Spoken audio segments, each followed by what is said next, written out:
Hello and welcome to Microsoft Azure cloud computing services. इस series में हम discuss करने वाले हैं अज्योर एडमिनिस्ट्रेटर एजेड 104 एग्जाम के क्वेश्चंस और उनके आंसर्स। उनके आंसर को मैं डेप्थ में आपको डेफिनेटली एक्सप्लेन करूंगा, क्योंकि इस एग्जाम को निकालने के लिए आपके कंसेप्ट क्लियर होने चाहिए। और जो लोग माइक्रोसॉफ्ट अज्योर के बारे में स्टडी करना चाहते हैं या फिर और जानना चाहते हैं, तो उनके लिए भी ये वीडियोस डेफिनेटली वर्क करेगा। तो शुरुआत करते हैं क्वेश्चन के साथ। क्वेश्चन है, company APC is using 5 Azure virtual machine as web servers that run Windows Server 2016 and an Azure load balancer named LB1 that provides load balancing services for the virtual machines. Now, company need to ensure that visitors are serviced by the same web server for each request. What is the advice configuration? तो यहाँ पे पांच पांच web server है और एक load balancer है। तो कंपनी चाहती है जब भी एक रिक्वेस्ट आती है किसी एक विजिटर से, वो प्रोसेस होनी चाहिए हमेशा एक ही सर्वर से।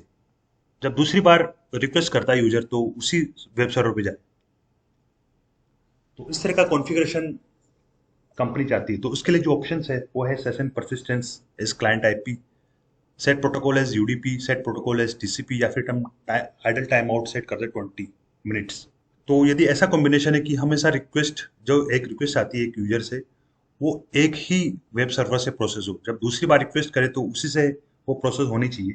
तो उसके लिए जो ऑप्शन है वो है session persistence as client IP.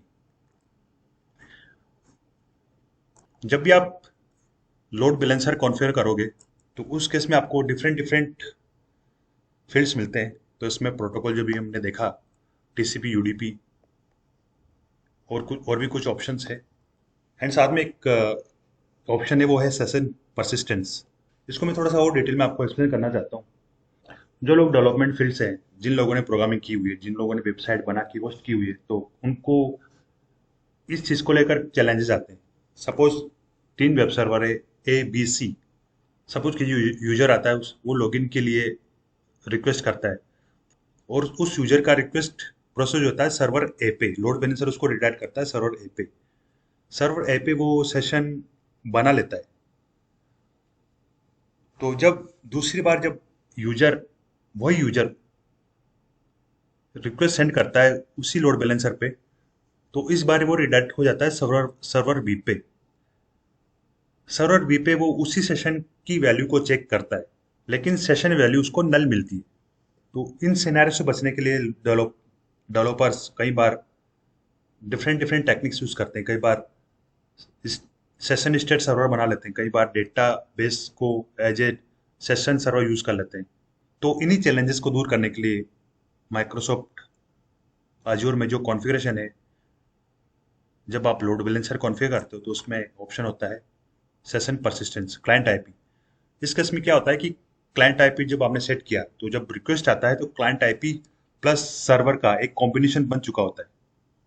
जब दूसरी बार रिक्वेस्ट आता है तो उसी कॉम्बिनेशन को चेक किया जाता है। ओके, इस क्लाइंट से ये रिक्वेस्ट आती है, कौन से सर्वर के लिए आती है, तो चेक करता है सर्वर कौन सा एसोसिएटेड है, तो वो रिक्वेस्ट उसी सर्वर पे रिडायरेक्ट हो जाती है।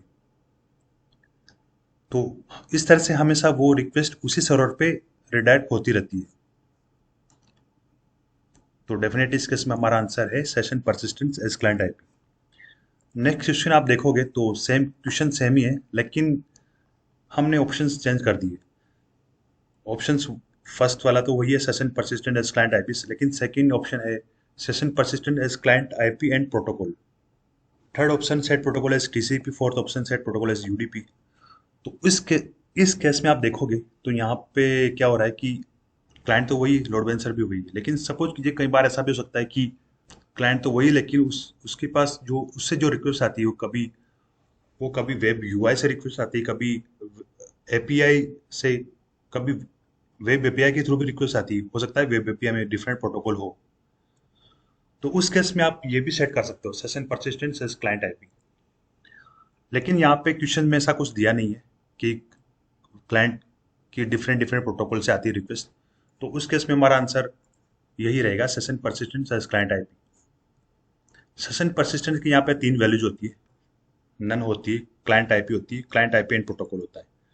तो क्लाइंट आईपी एंड प्रोटोकॉल के केस में भी ये एक कॉम्बिनेशन बना लेता है, जिसमें क्लाइंट आईपी एड्रेस होता है प्लस प्रोटोकॉल होता है, और वो कौन सी मशीन से हैंडल होगा, तो वो कॉम्बिनेशन भी हमें मिल जाता है।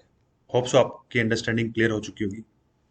कुछ क्वेश्चन यार कंसेप्ट क्लियर नहीं तो आप जरूर कमेंट बॉक्स में अपनी क्यूरीज को डाल सकते हो। थैंक्स।